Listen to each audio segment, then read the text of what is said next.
السلام عليكم ورحمة الله تعالى وبركاته. ولا قالي وايدين سلاني ميل والبا دنيا دافع عالمka ka joogtiin kusoo dhawaada channelkeena Fortuna Rahma Official. maanta waxaa idin wada cabitaan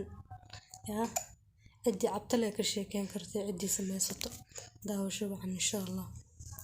cabitaanku waxaa rabaa 5 shay inaan ka sameeyo insha Allah. labada shay oo ugu muhiimsan oo hadda intaan ku heystaa rabaa inaan soo dhaqo soo diyaarsado oo soo nadiifiyo. labadan shayna waxay tahay waa 3 xabo camba ah iyo 2 xabo oo matunda u naqaana anaga reer Uganda hadana reer Kenya waxay u yaqaanaan bashon saasa jeclaha iga soo sax magaca hadaa si qaldan u dhahay. cabitaan waa kana cambihii waa soo dhaqay waa soo nadiifiyay sawjida waa tan matundada ama bashonka saa u taqaaniinba. cambaha aad u yar ma ahan waa midka dhaxdhaxaadka ah waaye midka yariiska oo ilmaha dhowqan ma midka waaweyn ma ahan karaal noofar farxay yariisa codkeeda. marka halkan waxaa ku heystaa waxay tahay caanamirka sababta hadda idin tusay waxay tahay ama u soo qaatay indhihiisa waaweyn maxaa la dhahay bahashaas miraha leh oo bashonka ama matundada loo yaqaano hadaa cabitaan ku dhex shiido hadhoodi miraha ma iiga miirmayso fiican mirihiya iga raacay cabitaanka sidaas darteed waxaa rabaa si uusan iiga raacin inaan hadda miraha inta bahashaas soo jeex miraheeda inta ku soo shubto kadibna galaaskaas aan kula tuujiyo.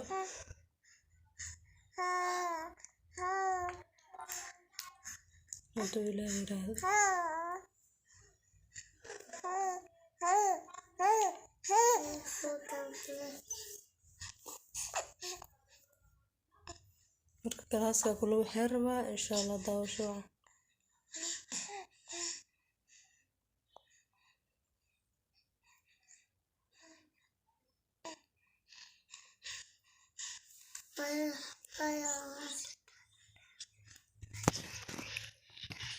bahashaas soo kala jaraya maxaa la dhahay bahashaas rabaa inaan kula tuujiyo oo maxaa la dhahay marka hore bahasha markaan dilaacay miraheeda inta ku soo shubaya dan galaaskaas le ayada aan ku tuujina dhacaankeeda leen baraba awalba muhiimad waa dhacaankeeda ilaa miraha dhow waa iska miir lahaay sidaas darteed hadda baalkaan ku isticmaalahay muujeeda dhacaanka saas oo kala baxa galaaska ku tuujinaya. laakiin hadda waa ku dhex shiida dhaho cambaha iyo qudaarta kale oo shiid rabo hadhoodi miraha si fiican u baxa caanamirkana waa u jeeday indhihiisa waaweyn waa saas ugu soo tuujina dhacaanka ka dhameena biyo ku shuba saas ugu ridqa kadib dhacaankaas iyo inta kale qudaar la soo bixina insha Allah daawasho wacan. halkaan le wax lagu sameeyo halkaan waxa lagu duubayaa ilaa gacmo la'aan dhalaan midna hana dhigin rabbiyo yaa caafimaadkan ilaahay noo siyaadiyo walaalo muslimiin oo iska xanuunsanaa jira u duceeyno intii dhib qabtayna ilaahay dhib ka qaado kuwii dheef qaban dheefta ilaahay u siyaadiyo. marka waa kana isla saxankii oo bahashi biyaheeda ku jira ama cabitaankeeda la cabiyo ku soo dhex jaray cabitaan cambahana qolofta xitaa lagama fiiqin qolofta markaa ka fiiqdo walaa dhadhan gooni u leeyahay hadaad weligaa cunin soo dhadhami iska dhaq jarjar sidiisa ku shiid.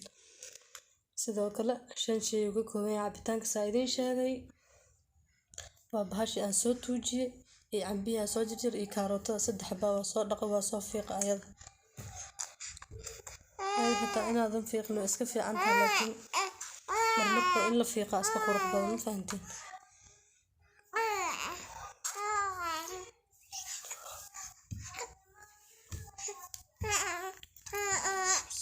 sharab marka waa kana halkaan ku soo shubtay hal galaas biyo ku soo darsaday hal bakeeri sokorna waa soo dhiibin fahantiin. cabitaankan waxaa waaye baashan horta bashonta le ama matundada la leeyahay wallahi billahi dhiiga cas aad ugu fiican tahay qofka malaariyada qaban waxaan ku dhahay yaa daawo malaariya ma qaadanaa haduu bahashan joogtay inta aad nafaqo u tahay wallahi dadka wadankan joogan ku dhahay aad ay ugu dambeeyaan bahashan cabitaanka waa noo soo shiidnay waa kana hadda qashirkii cambihi aan rabnaa inaan ka bixino waa miireynaa cabitaan aad u adagna ma jecli ani cabitaan biyo biyana ma jecli ma fahantaa cabitaan dhexdhexaad ah dada cabitaanka waxay ka dhigtaan aan ku dhahayaa culays marka waa kana cabitaankeena quruxda badnaa sidaanu noogu soo baxay biyana ma ahan mana cuslo ka warama ka sheekeeye maalin jir ka sheekeeye waa hadda ka sheekeeye yaan lagaaga sheekeyn soo tijaabi insha Allah inta muuqaalka wuxuu ku kulmi doona assalaamu calaykum waraxmatullaahi tacaala wabarakaatuh dhiirigeliya subscribe like share waa ku mahadsantihiin anagana waa soo dadaaleyna insha Allah mashquul adduunyaa iska jiree ana loo soo duceeyay bal youtube-ka aniga iyo walaashay waxa waa culays ana karam faanteen culayska Allah naga dulqaada ayadana halkan waxa ka soo dhahdin fadhiga ka soo kac